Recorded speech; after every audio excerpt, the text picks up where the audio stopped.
Okay student, practice set 3.4 का question number 3। कल के वीडियो में हमने फर्स्ट और सेकंड क्वेश्चन कर दिया था।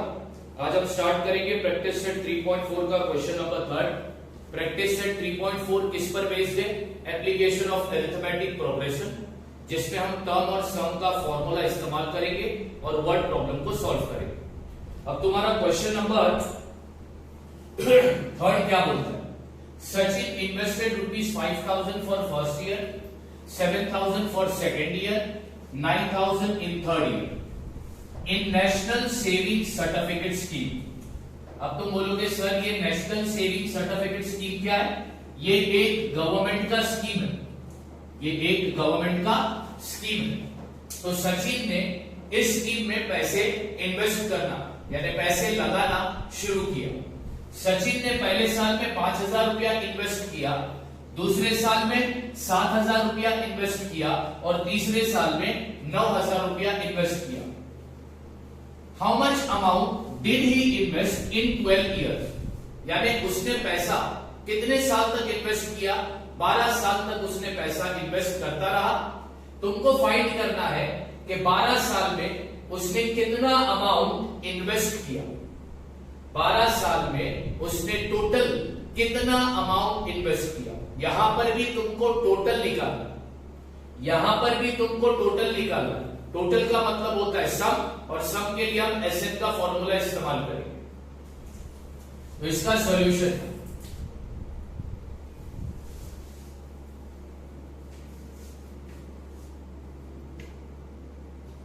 Sachin invested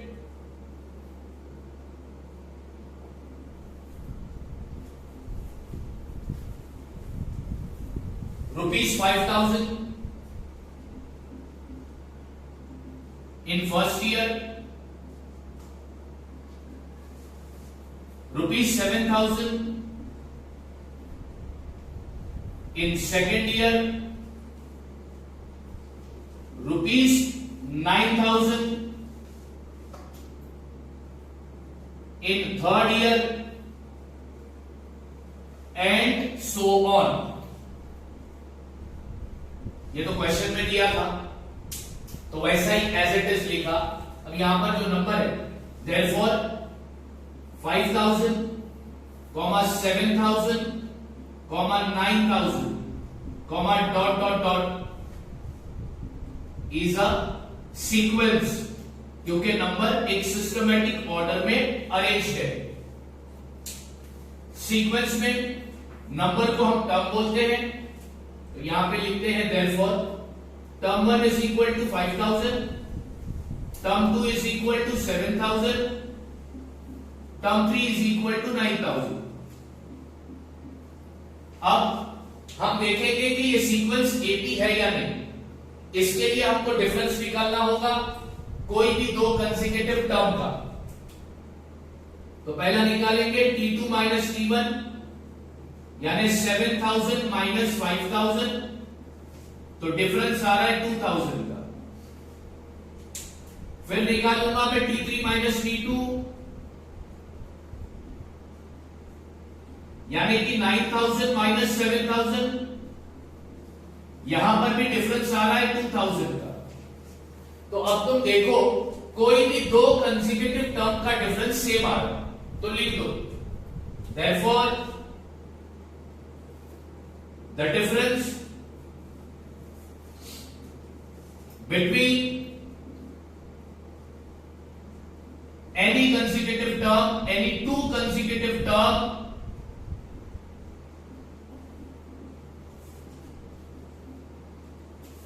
is constant। वो कांस्टेंट है, तो ये सीक्वेंस क्या हुआ? एपी हुआ। therefore sequence 5,000, 7,000, 9,000, ... is an AP। तुमने बता दिया कि ये सीक्वेंस AP है। तो AP में फर्स्ट टर्म को क्या बोलते हैं? A, और कॉमन डिफरेंस को क्या बोलते हैं? D। तो लिख दो therefore A is equal, यानी कि फर्स्ट टर्म कितना है? 5,000, डी यानी कि कॉमन डिफरेंस कितना है 2000, अब तुमको कितने साल का टोटल निकालने बोला है? 12 इयर्स। अब यहां पे लिखता हूं, therefore n is equal to 12 और तुमको फाइंड करना है सम इन 12 ईयर का, यानी 12 साल में उसने टोटल कितना पैसा इन्वेस्ट किया, ये तुमको फाइंड करना है। अब सम फाइंड करना है, फॉर्मूला लगेगा एसएन का। एसएन का फॉर्मूला बोलता है n/2 bracket 2a plus n minus 1d। S n का फॉर्मूला लिख लिया, यहां पर ब्रैकेट में रीजन देंगे हम फॉर्मूला। अब therefore s n कितना है 12 इज इक्वल टू n कितना है 12/2 ब्रैकेट 2 इंटू a कितना है मेरा 5000, फिर प्लस ब्रैकेट n कितना है 12 माइनस 1 d कितना है 2000। अब इसको सॉल्व करते हैं। Therefore S12 is equal to 2 1 2 6 12, ये हो गया 6 ब्रैकेट 2 into 5000 तो ये हो गया 10,000 प्लस 12 minus 1 11 ब्रैकेट मतलब मल्टीप्लाई इंटू 2000। अब आगे ध्यान देना,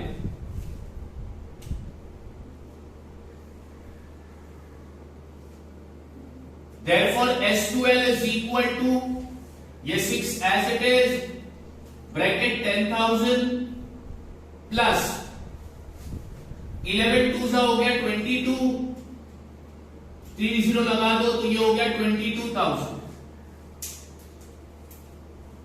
therefore S12 is equal to 6, अब ब्रैकेट खुलेगा मल्टीप्लाई की साइन 10,000 प्लस 22,000 तो ये हो गया 32,000। अब दोनों को कर दो multiply, therefore S12 is equal to 32,000 को 6 से मल्टीप्लाई कर दो तो तुम्हारा आंसर आएगा 1,92,000। यानी 12 साल में उसने कितना अमाउंट सेव किया या कितना अमाउंट इन्वेस्ट किया, 1,92,000। तुमको यही फाइंड करना था ना, how much amount did he invest in 12 years. How much amount did he invest in 12 year, ये तुमको फाइंड करना था कि 12 साल में उसने टोटल कितना अमाउंट इन्वेस्ट किया। तो 12 साल में उसने टोटल कितना अमाउंट इन्वेस्ट किया, 1,92,000। तो अब इसका कंक्लूजन लिखेंगे, therefore Sachin invested rupees 1,92,000 in 12 years। इस तरह करना था सॉल्यूशन टू क्वेश्चन नंबर 3। बहुत सिंपल क्वेश्चन। अभी तुम लोग बोलोगे कि सर ये क्वेश्चन में पहले आप सीक्वेंस क्यों बताते हैं, फिर बाद में उसको एपी बताते हैं। तो क्वेश्चन पढ़ो ना, क्वेश्चन में सिर्फ नंबर दिया, ये थोड़ी बोला है कि वो नंबर एपी में है। अगर क्वेश्चन में बोलता कि नंबर एपी में है तो डायरेक्ट सम होता। तो इसलिए हम पहला नंबर को सीक्वेंस बोलते हैं, फिर देखते हैं वो एपी है या नहीं, और उसके बाद फिर फॉर्मूला लगाकर सब सॉल्व करते हैं। तो अब क्वेश्चन नंबर 3 के बाद अब मैं करूंगा question number 4।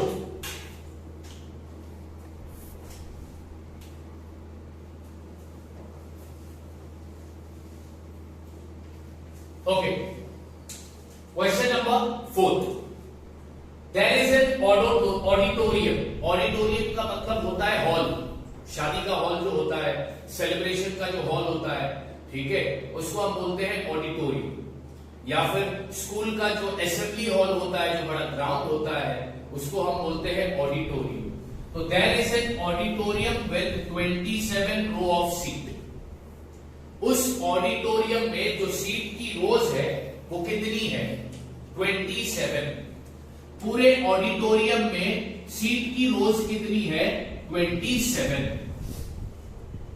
There are 20 seat in first row, पहले रो में 20 सीट है, 22 seat in second row, 22 seat second row में है, 24 seat in third row, 24 seat third row में है, and so on. Find the number of seat in the 15th row.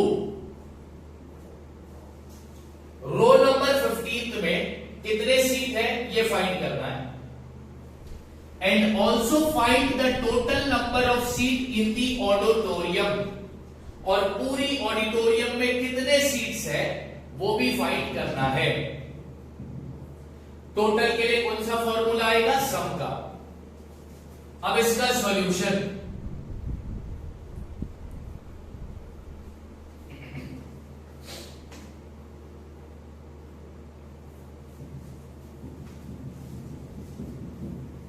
Solution कैसे start होगा, तो इस तरह 20 seats in first row, 22 seats in second row, 24 seats in third row and so on। ये question में दिया था, लिख दिया।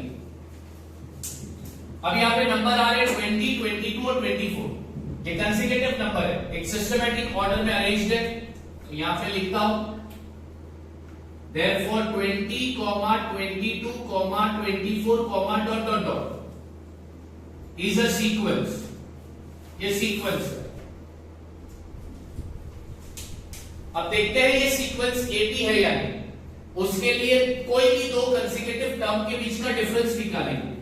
तो सीक्वेंस में पहला टर्म है 20, दूसरा टर्म है 22 और तीसरा टर्म है 24।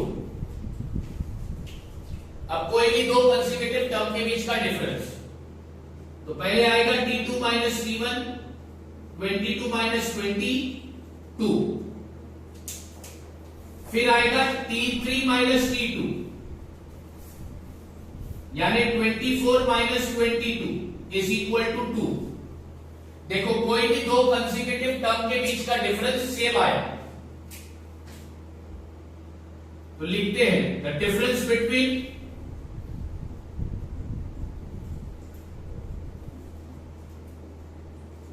any two consecutive term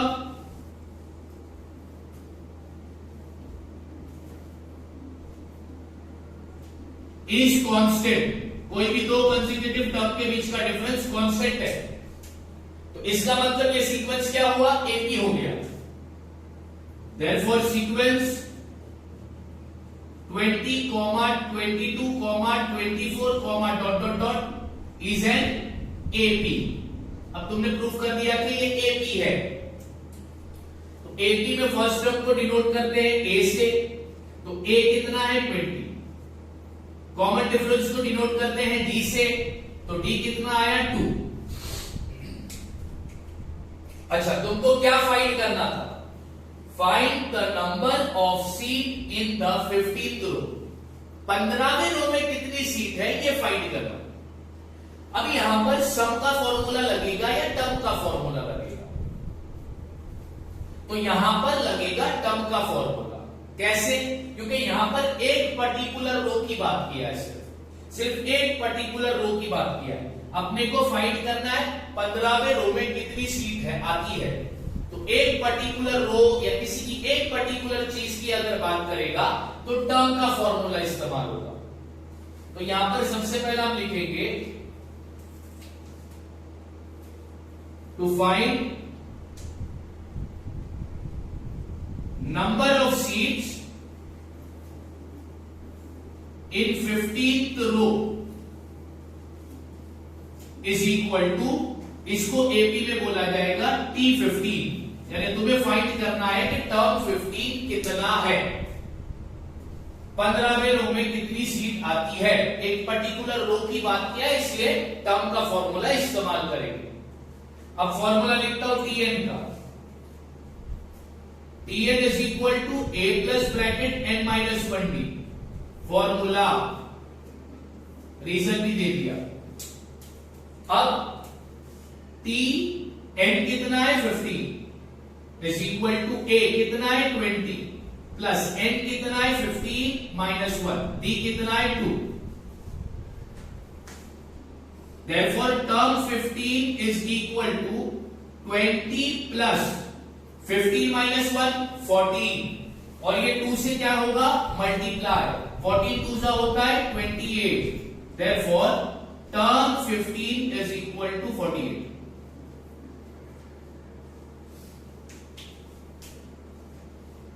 यानी 15वें रो में कितनी सीट आ गई 48 सीट।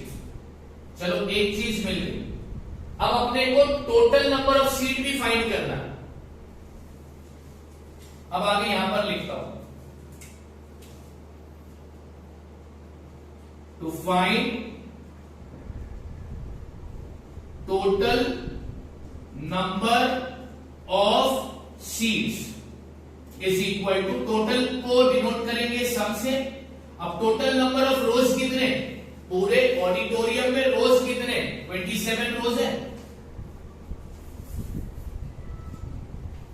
यानी 27 रो में सीट्स टोटल कितनी है अब अपने को वो फाइंड करना है। तो अब इसके लिए कौन सा फॉर्मूला लगेगा सम का। तो Sn is equal to n upon 2 bracket 2a plus n minus 1d। Reason में यहां पर दूंगा फॉर्मूला। अब वैल्यू पुट करेंगे n कितना है 27 इज इक्वल टू n कितना है 27 अपॉन 2 इंटू a कितना है 20 प्लस n कितना है 27 माइनस 1 d कितना है 2 वैल्यू डाल दिया। अब आगे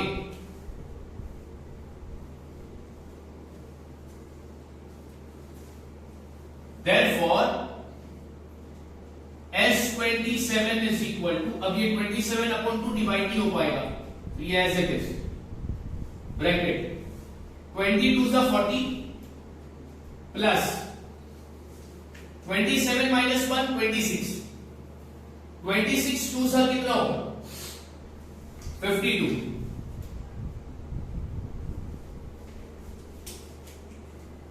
therefore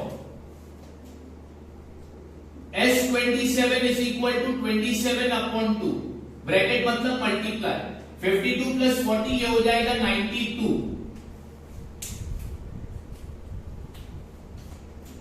therefore S27 is equal to 2 1 जा 2 4 जा 8 2 6 जा 12।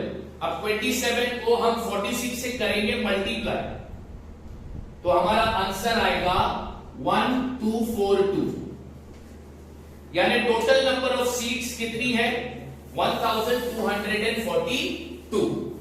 अब इसका कंक्लूजन लिखता हूं therefore number of seat in 15th row is how much 48 and total number of seat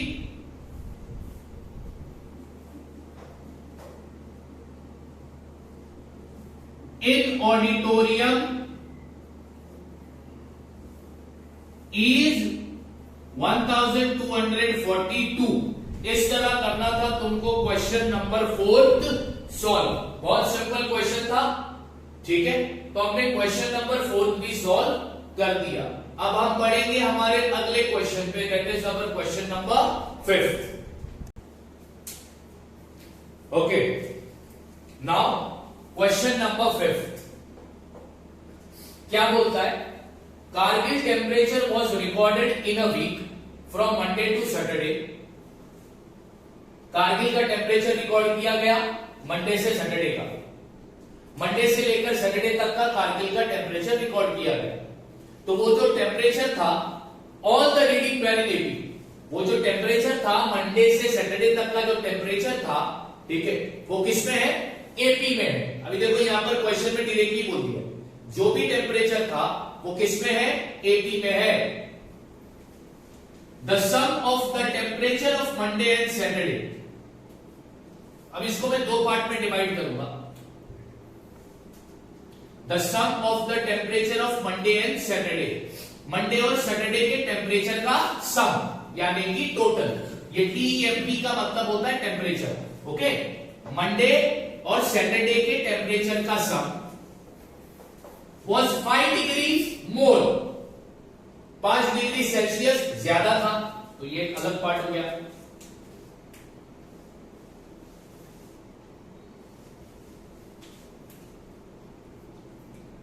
Then the sum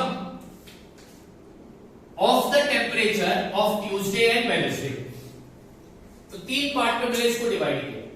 पहला तुम क्या करो, मंडे और सैटरडे के टेम्परेचर का टोटल निकालो, फिर तुम क्या करो, ट्यूसडे और वेडनेसडे के टेम्परेचर का टोटल निकालो।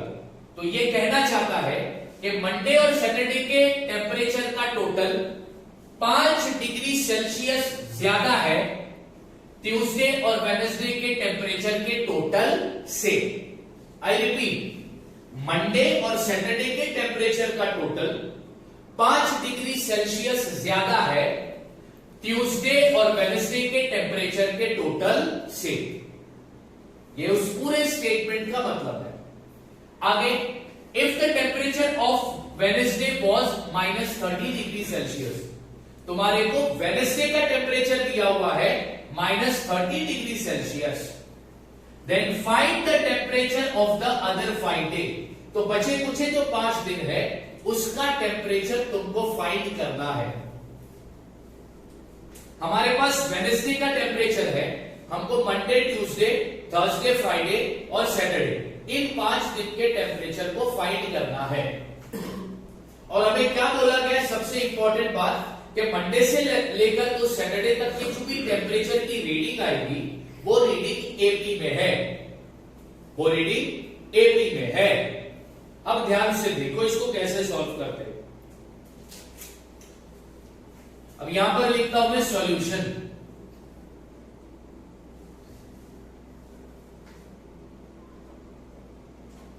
The reading of the temperature are in 80, क्वेश्चन में बोला है ना, तो लिखता हूं the temperature are in AP. ये कहां पर दिया था क्वेश्चन में।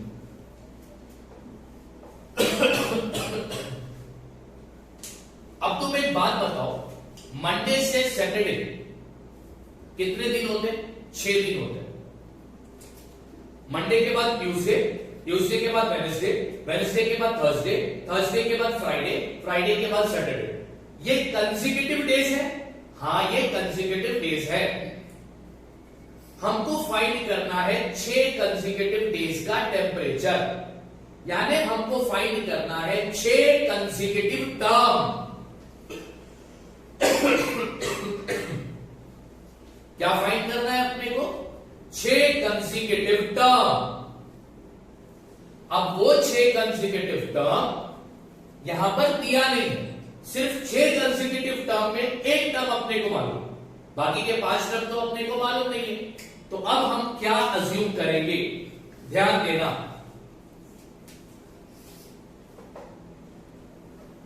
Let the temperature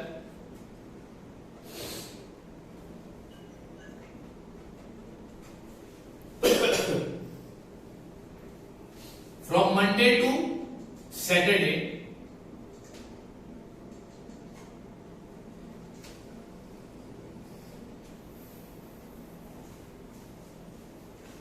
B।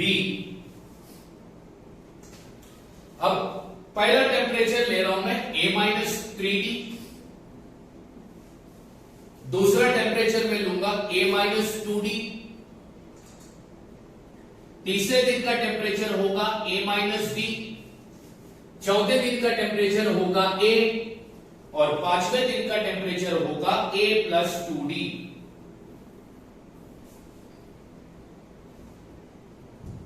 पहले दिन का टेम्परेचर A-3D, दूसरे दिन का A-2D, फिर A-D, फिर आया A, ठीक है।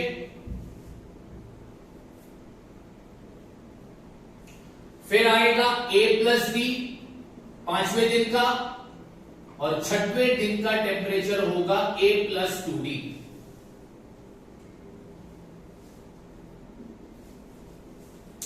जब भी क्वेश्चन में 6 कंसेक्यूटिव टर्म फाइंड करने बोलेगा तो तुम्हें पहला टर्म तुम हमेशा क्या लोगे, A-3D, उसके बाद A-2D, उसके बाद a माइनस डी, उसके बाद a, उसके बाद a प्लस डी, और छठवां टर्म a प्लस 2d। ये याद रखना, जब भी क्वेश्चन में 6 कंसेक्यूटिव टर्म फाइंड करने की बात करेगा तो 6 कंसेक्यूटिव टर्म में पहला कंसेक्यूटिव टर्म क्या लोगे, a माइनस 3d, दूसरा a माइनस 2d, तीसरा a माइनस डी, चौथा a, पांचवा a प्लस डी, और छठवा a plus 2d।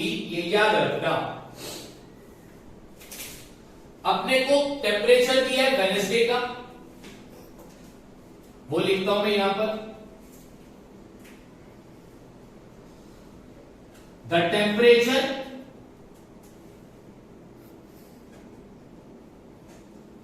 of Wednesday is minus 30 degrees Celsius given in the question.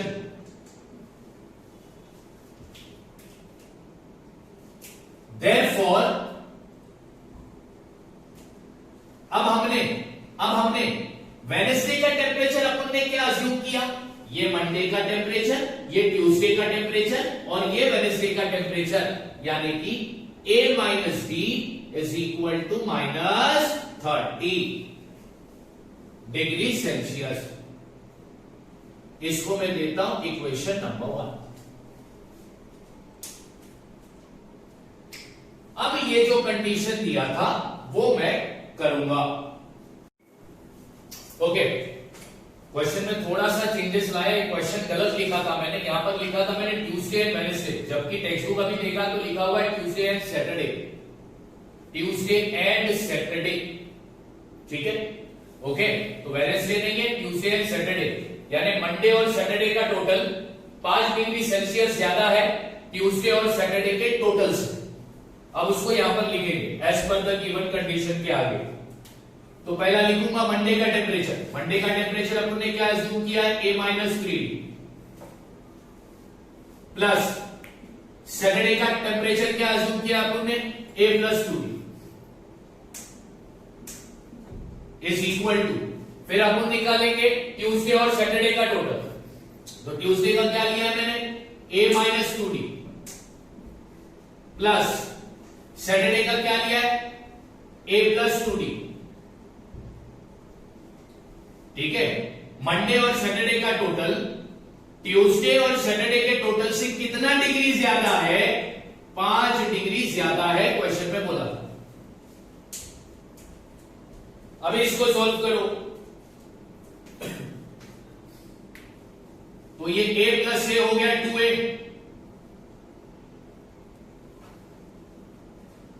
Minus plus हो गया माइनस, तो 3d में से 2d जाएगा तो बचेगा क्या, 8d। बड़ा नंबर की साइड लगा दिया, इक्वल a प्लस ए हो गया 2a, minus 2d plus 2d cancel, minus plus minus बचा क्या, प्लस 5। अब सिंपल हो गया, ये 2a प्लस में, ये भी 2a प्लस में, ये प्लस से इधर आ जाएगा तो माइनस, तो प्लस माइनस माइनस, यानी ये भी गया। तो इधर क्या बचा, minus D is equal to 5। Alphabet पर अगर माइनस की साइन है तो वो साइन अपन किसको दे देंगे, नंबर को, यानी डी की वैल्यू मेरे को क्या मिली, -5। अब इस डी की वैल्यू को इक्वेशन नंबर 1 में सब्स्टिट्यूट कर दो। तो यहां पे लिखता हूं मैं substituting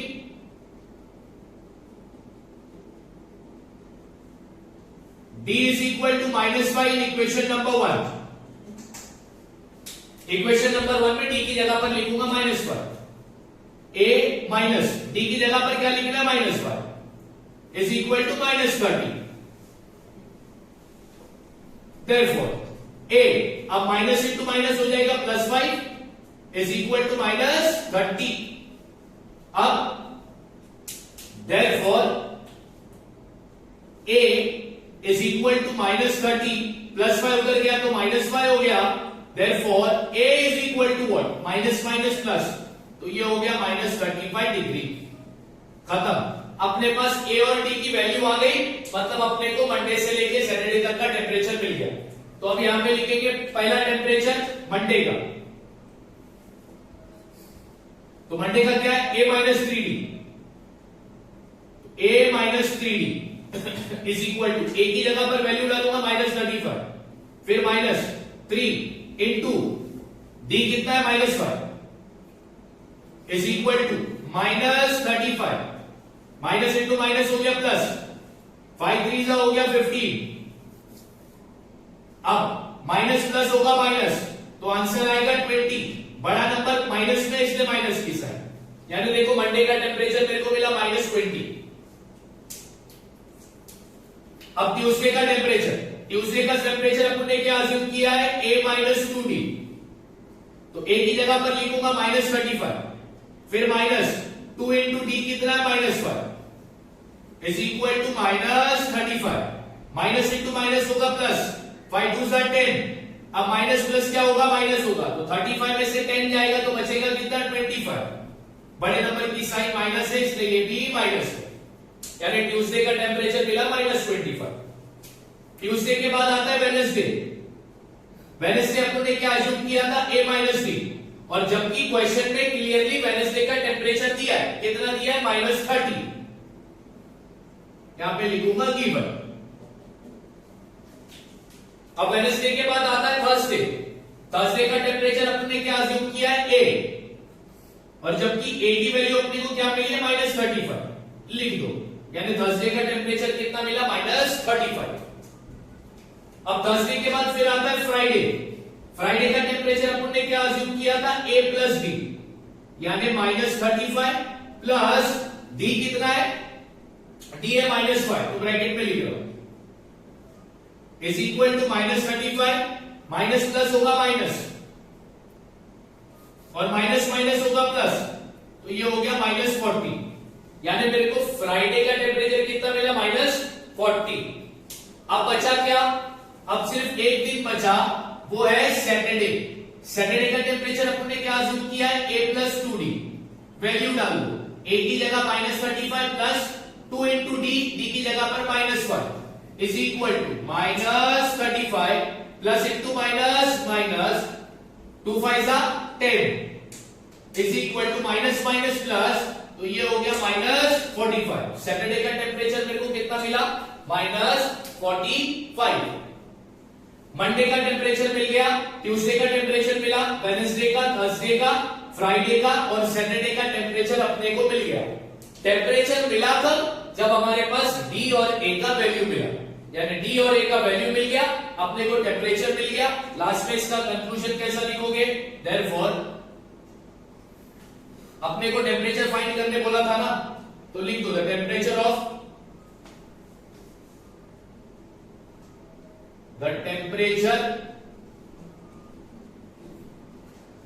Kargil for the week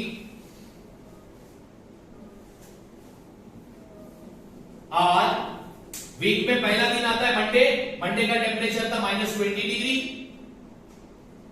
उसके बाद ट्यूसडे -25 डिग्री, फिर वेडनेसडे -30 डिग्री, फिर थर्सडे -35 डिग्री, फिर फ्राइडे -40 डिग्री और फिर सैटरडे -45 डिग्री।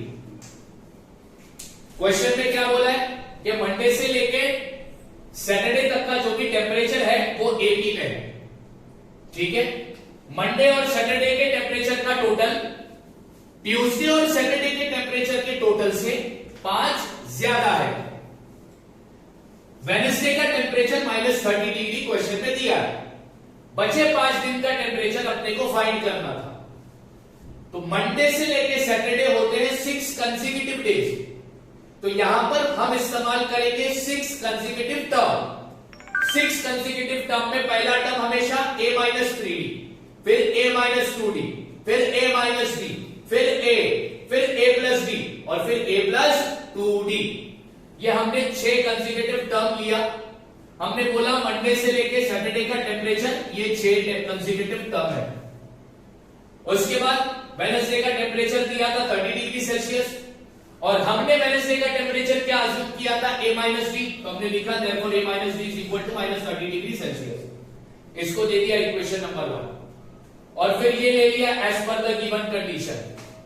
ये कंडीशन सॉल्व किया, डी की वैल्यू मिली, डी की वैल्यू को इक्वेशन 1 में सब्स्टिट्यूट किया, ए की वैल्यू मिल गई, ए और डी की वैल्यू मिली, 5 दिन का टेम्परेचर मिला।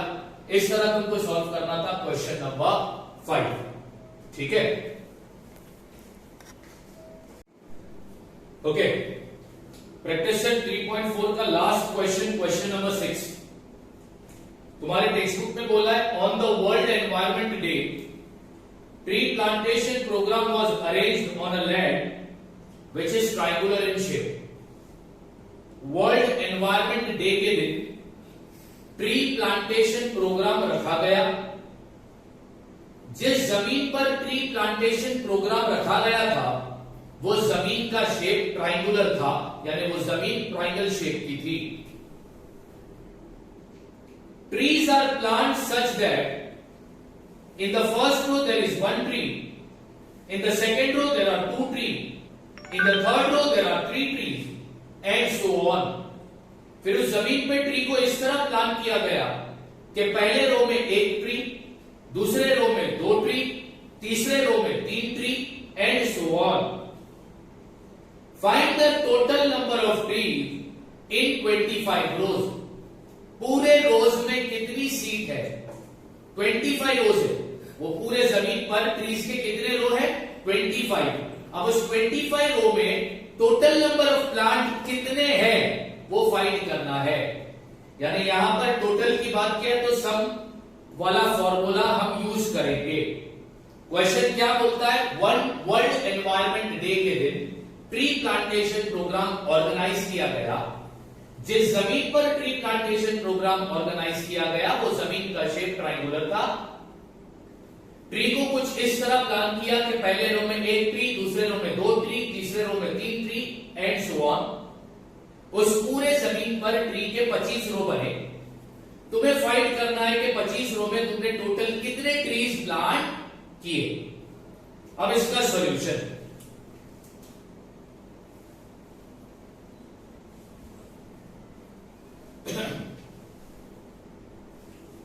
अगर तुम ध्यान दो तो जो नंबर ऑफ ट्रीज है, अब यहां पे लिखता हूं,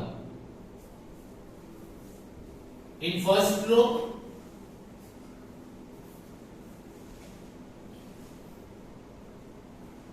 में कितना ट्री प्लांट किया? 1 ट्री। सेकेंड रो में 2 ट्रीज। थर्ड रो में 3 trees, and so on. अगर यहां पर तुम देखो तो नंबर्स के बीच में डिफरेंस 1, 2, 3, एक एक नंबर से ट्रीज इंक्रीज होता जा रहा है रो में। तो यहां पे लिखते हैं the number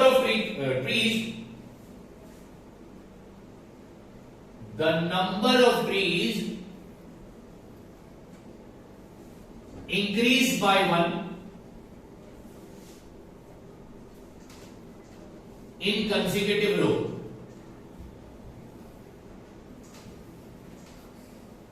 इस स्टेटमेंट का मतलब है कि पहले रो में एक ट्री थी, दूसरे रो में 2 ट्री, तीसरे रो में 3 ट्री, यानी ट्रीज के जो नंबर है वो इंक्रीज हो रहे हैं। कितने से? 1 से। तो ये हो गया उनका कॉमन।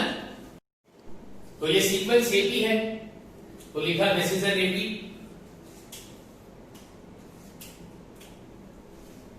आगे लिखता हूं देयरफॉर ए यानी कि फर्स्ट टर्म कितना है यहां पर? 1। डी यानी कि कॉमन डिफरेंस कितना है यहां पर? 1। तुमको फाइंड करना है। अच्छा, एन कितना है यहां पर? पूरे जमीन पर जो ट्री के रोज है वो कितने? नंबर ऑफ रोज कितने? 25। ये एन हो गया। तुमको फाइंड करना है S25। तुमको फाइंड करना है S25। अगर तुम क्वेश्चन में देखो तो ट्रीज तुमको बताया था number of rose of a tree is 25। Last में बताया है 25 रोज है, और 25 रोज में टोटल कितनी सीड्स आएगी या टोटल कितने प्लांट्स आएंगे। यहां पर प्लांट की बात किया है तो 25 रोज में टोटल नंबर ऑफ प्लांट कितने हैं या टोटल नंबर ऑफ ट्रीज कितने हैं वो अपने को फाइंड करना है। तो यहां पर हम कौन सा फॉर्मूला लगाएंगे, एसएन का। तुम एसएन का फॉर्मूला लगाओ और मेरे को S25 फाइंड करके बताओ। ये तुम लोगों के लिए हो जाएगा सम होमवर्क। इसको कंप्लीट तुम करोगे या मैं नहीं करूंगा। मैंने स्टार्ट बता दिया कि क्या था कैसा था, अब इसका एंड तुम करोगे। एसएन का ही फॉर्मूला लगेगा, एसएन के फॉर्मूले से S25 मिल जाएगा तुमको, तो वो हो जाएगा तुम्हारा फाइनल आंसर। यहां पर हमारा खत्म होता है प्रैक्टिस सेट 3.4। ठीक है।